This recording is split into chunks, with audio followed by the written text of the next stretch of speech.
All right, so because she didn't like about just living in the middle of a fucking desert with nothing around, so she started to form the oasis into like a literal encampment, like a battlement with walls and a central rising tower, and like straight up the middle is like a carved conical tube that goes straight up that is full to the brim with just undead flesh meat that acts as an elevator to pull whatever person or thing comes up inside of it. But the primary purpose is to defend the camp from external invaders. So you guys now have a nice big wall in case anybody decides to fuck with your shit. And a corpse tower. And a corpse tower. Uhtred steps outside. I told you they would build us the wall. Syra gives him the thumbs up. Syra has erected these sweeping walls around the oasis, but there is a fairly large door, large enough for you to at least get your tank through when you need to bring it in and out. And all your other people are inside the encampment. Now, Scrappy and Fernando have been working feverishly to try and finish their contraption, which you guys had demanded be a flying glider that is powered by a rocket. And basically what they've done is they've modified the top of your tank, the Iron Bull, with a runner, basically, and they put the sled on that with a primitive-looking rocket engine on the back. And there's a couple of footholds so Kane can slip his feet in, and that's been mounted there. So you'll have to bring that out to the site wherever you want to attack the dragon, because now that that's all set, you guys have the ability to do that. The other thing is that you guys are going to have to look at a map and decide where you actually want to ambush the dragon, because the dragon flies along the border with the Elven Forest, all the way across and back. I don't know about you guys, but I want something that's tall and high, so I'll be able to see over big terrains. If you follow the religion of the Boston Ra, you can get a griffin just like me. We all got griffins. Don't listen to this guy. The Boston Ra is fake. It's fake news. Don't listen to that. So there's several different sites that Mechanicus, the dragon, flies over. Fort Scorch, which is a black-scale fortress that's right along the border, used to be part of the old Valvyrian government before they got toppled. I mean, think about it. If we go to Fort Scorch, the dragon could possibly kill more black scales. So I'm all about it. You also have the actual Northern Gate, Flame Valley, and Fort Green Eye. Fort Green Eye is not inhabited by Dragonborn. It is inhabited by a lot of random people. I want to roll an intelligence check. It would be Wisdom. Okay, so 13.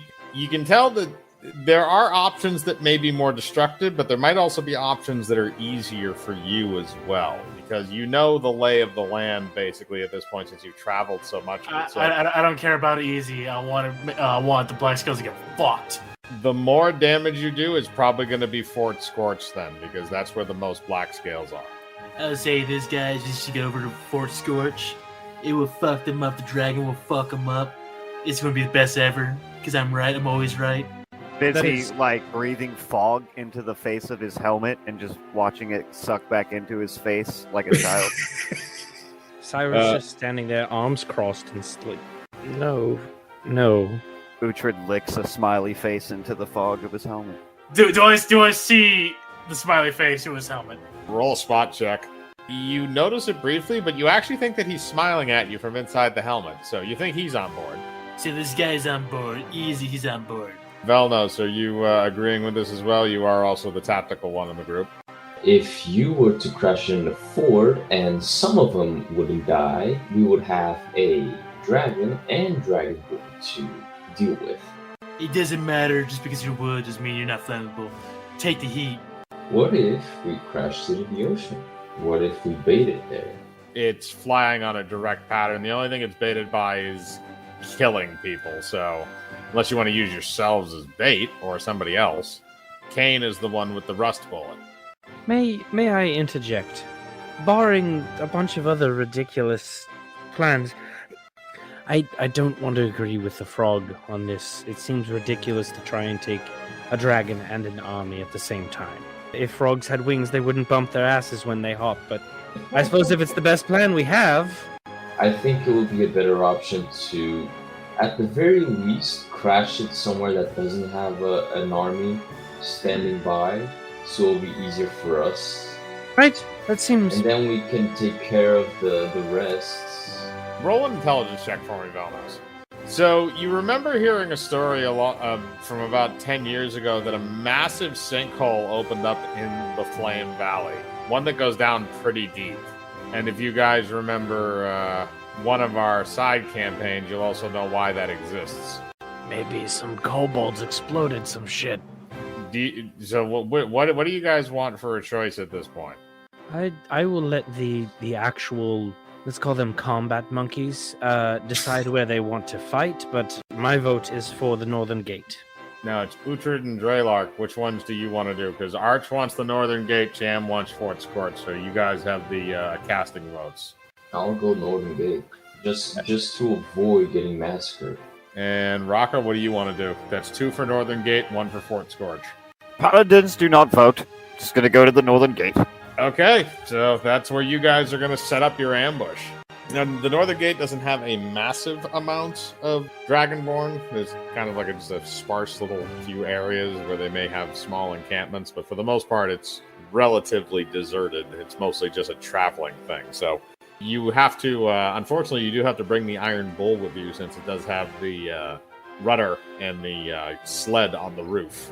Yes, I don't mind taking it. I'd rather not walk. Your previous driver, Timothy, has his brain in an ant's body and an ant's brain in his body, so I don't think he'll be driving anytime soon.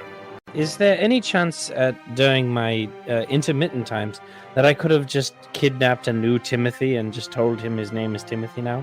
So you want to kidnap another Dragonborn and tell him his name is Timothy. Here's what I'm going to say. Roll me a d20. We'll see if you found a suitable replacement, Timmy. You found a Dragonborn that's basically roughly the same as Timmy. He might be a little bit more muscular, but he is the new Timmy. You have Ant Timmy now, and then you have regular Timmy. I just have it branded on his forehead. Just Timothy. Yes, he's also appears to be suffering the same mental problems that plagued Timothy before his mind transference. It's fine by me. And that's who I'm going to teach to drive the Iron Bull as we sit in the back. Well, you can fit everybody plus anything else you want to bring in the back of that thing. That includes the Griffin. I mean, it seems like he would probably want to fly, and also we don't allow animals inside the vehicle. The other thing that you guys can do before you actually load up and leave is you can send out messenger ravens to any of your allies to meet you there, because you've made a good amount of allies. There are some in the camp, and there's also a bunch of them that are kind of spread out around. But in the time you take to get there and get everything set up, they'll probably show up sooner or later. Yes, I am going to collectively send for as many reinforcements as possible. Okay, so that means you're going to have the entire forces of Habibi and his horse soldiers, which is 200 men. You will have the 15 relatively high-level druid warriors from the elven village you guys found in the forest that Velnos got his armor from. You have Rocky the Rock Golem, who's just kind of hanging around the encampment, so he's right there. The Frogkin? Yep, the Frogkin village. So those warriors will also get a raven. General Fluffybottom. No, he can coordinate your troops for you. I don't see why not. It definitely lifts a burden off of us, but I'd prefer to have at least a supervisory hand in the troops. General Fluffybottom hops up to you, and he looks up at you with his horncob pipe hanging out at the side of his mouth. Well, I say, let us rally the troops together. We're going to go kill a dragon, boys. You are so adorable. Can I pet you? No, damn it. Just like a little scritch behind the ears. Just one. All right. He pats his foot on the ground as you scratch behind his ear, and then he goes back into position, pretending nothing ever happened. Good lord. Pull yourself together, man. I can't help it, I'm a bunny! Let the man get his ears scratches.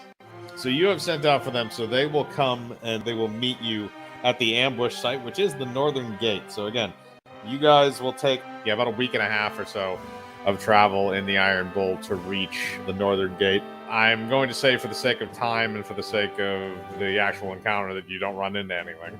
So you do make it there in about a week and a half. Timothy, too, has been driving the Iron Bull, and he hasn't slept in a week and a half. So he's a little on edge, but he can still operate relatively well. Although I'm assuming you're going to want to toss him out of the driver's seat as soon as you want to actually aim that cannon and shoot something. The small frog in the corner taking a shit, just grunting. Yeah, no, he's just taking a really nasty frog crap right now, and you don't want to know what he ate to make it. Kane's just up on the roof doing like yoga and shit, just up there, just like hanging around, just waiting for his thing. Once you guys get there, again, it's been about a week and a half, so the people that were close to you or with you are with you already. So Rocky the Rock Golem is there. Habibi and his men were closer, so they are already there as well. It doesn't take too much longer for the elves and the frog kin warriors to show up. So you have your forces gathered. While the troops are gathering, so to speak, I do want to take aside for a moment with our paladin and ask him a question that recently came to mind. What are you doing with your hand? I'm not doing anything with my hand. I wish to ask you a question. Oh, very well. Just keep that thing away from me. Darling, don't worry. You're not my type. So the question here is, you mentioned earlier that all of your followers of the Basamara get griffins. Is this a true thing, or were you just speaking out of hand? Oh, it's a true thing. As long as you find it yourself. Oh, okay, I see how it is. It's not you get a griffin because it's given to you, it's you get a griffin if you go out and find a griffin. Well, I mean, where the hell is anyone just going to have a supply of griffins? Well, that's stupid. Don't you work under a god? Is Curtis walking up, wiping his ass? Yep. Since everybody has arrived, including all your forces, you can choose what you want to do with them in terms of how you want them to approach this after this happens. Now, the dragon is going to be coming from west to east over the northern gate. I would first like to say to my friends here that should you come up with a significant idea, I can quite literally make battlements for our troops. The god of tyranny actually gives me quite a bit of power over the controlling of Earth, hence the castle that we just left. You should make an army of golems out of the dirt. I only get a few at a time. I make dead more than I make Earth things. As I'm saying, I could make a goddamn castle for us should we need it. I don't see where a castle would come in handy in this situation. Alright, you know what? You go flippy flappy up on your bird. Alright? You're just jealous because you don't have a griffin, that's all. I don't even want a griffin. Your god can't even give me a griffin. I was going to convert, so there. And she sticks out her tongue. But my god gave me a griffin, so this flies away. Did he give you a griffin, or did you go and find a griffin? Let's be honest. He flew away.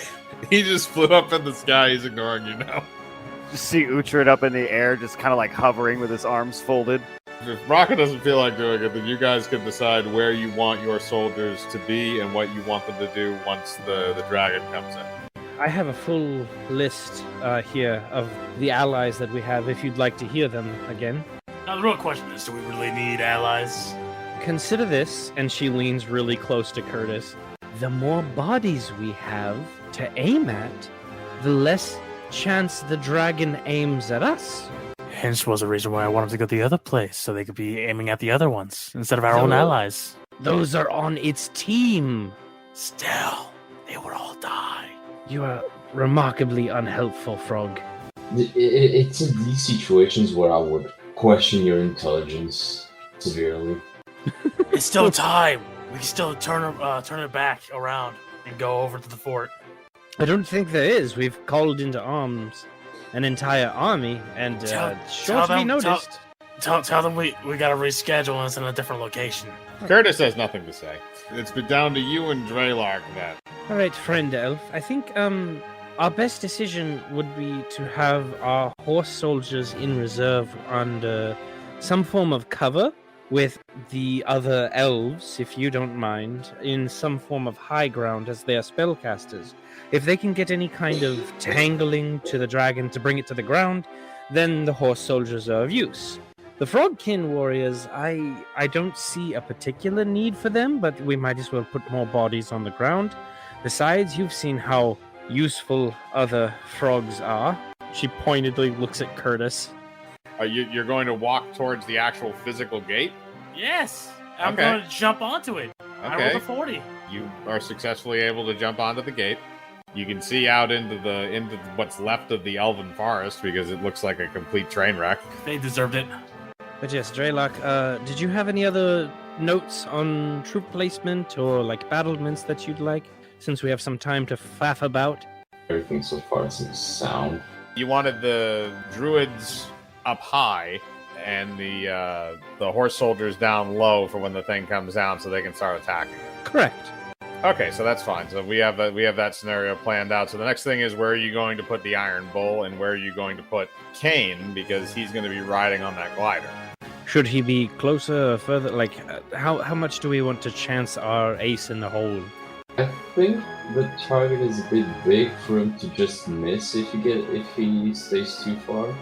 This is my question: is do we want him to be our opening volley, or do we want to have like a joint tangle spell being involved to bring the dragon out of the sky to then follow up with the coup de grace, so to speak? Wait, So it is essentially, in your culture, tentacle hentai. I'm going to look at him all weird like, what the fuck is hentai? I believe it is a word for a tentacle dish. Exactly. You've moved the Iron Bull to where you believe it should be in order for Kane to be there. Scrappy also did help by giving you a little bit of advice on where to stick it. So now you just have to wait for the dragon, which is set to go by there. It has a set, basically it's been moving at almost like a set period of time, like clockwork for a while. So you have about an hour before it's going to get there if there's any last minute things you want to do. Kane is getting ready on the roof of the Iron Bull to fly the glider up. I know I would like to at least designate a pretty significant area of ground and work on unhollowing it. How big of a piece of area are you going to do that to? It's 200 meter radius, so 400 meter diameter circle around me. Okay, you can do that. That's a large area of nastiness. Yeah, this is the point. This will help me summon bad things. I'm assuming you're going to do it like right in the middle where the north gate is, so that way it's kind of where he's supposed to land. Yes. All right, so anybody else have any last minute prep they want to do before the dragon comes over, or then I can get the Kane's rolls? We're just going to see me in the sunset, just practicing my sword. It's like Karate Kid. So you guys are doing your shit, so we're going to, if everybody's good, we're going to skip right to the dragon. As Kane is getting ready, you guys see the dragon in the distance. It's flying through the sky. It's going in a direction that's going to take it right over the northern gate. Now, Kane is standing on the glider. He's ready to go. He's kind of doing like those surfer move type things, and he's also flossing because he's always flossing. Scrappy and Fernando also came along with you as supervision. So Fernando lights the rocket on the back, and after a minute, it ignites, and flames shoot out of the back. So what you're going to do is you're going to roll a ride check to ride the glider, and then I'll have you roll an attack check on the dragon, because the dragon's going to be flying above you. Okay. So ride check. Yep. Nice. All right, that's a good ride check. All right. So the rocket is ignited. It rides down its railing and takes off, and you shoot up into the sky. Your feet are strapped down to the rocket so you can ride it. You're riding it kind of like the Green Goblin, basically, except you're a little frogman. You have the rust rounds loaded into the rifle, and after a few moments of excelling up and into the air, you eventually basically on the level with the dragon. So, and because you have a really good ride check, you are perfectly stable, so you're not going to take minuses to your attack roll. Now you're going to roll to attack with your rifles. Gotcha. Oh, nice. All right, 22. That's going to be enough to hit. You shoot the rust bullet at the dragon, and it impacts along his jawline where the metal part of his jaw is connected to the side of his head. And the metal bits of him immediately start to melt away, and he falls out of the sky. Now, as this happens, the rocket for your glider is going to continue you along, because you have control over kind of like steering it, but not obviously in terms of like acceleration. Yeah. So I'm going to have you roll another ride check to see how you pilot this thing down, if it's going to wind up being a rough landing or if you're going to wind up being okay. Damn. That's a nat 20. That's a nat 20. All right, you saved all your good rolls for this. So you ride that thing like the silver fucking surfer, doing the Egyptian dance on top of it. It glides down and lands far away from the battlefield. You are definitely well out of range of anything that is going on. The guys are going to have to deal with that dragon, but you have done your job. The metal parts of his body begin immediately turning to rust and falling apart, and he almost instantaneously falls out of the sky straight down. Shooting fire out of his mouth, he's flailing around, but he can't really brace himself, and he hits the ground. Now that's going to be 20 d10s of damage from the impact of him hitting the ground. And Arch, that's also going to be the same area that you desecrated. So let me roll for his damage first.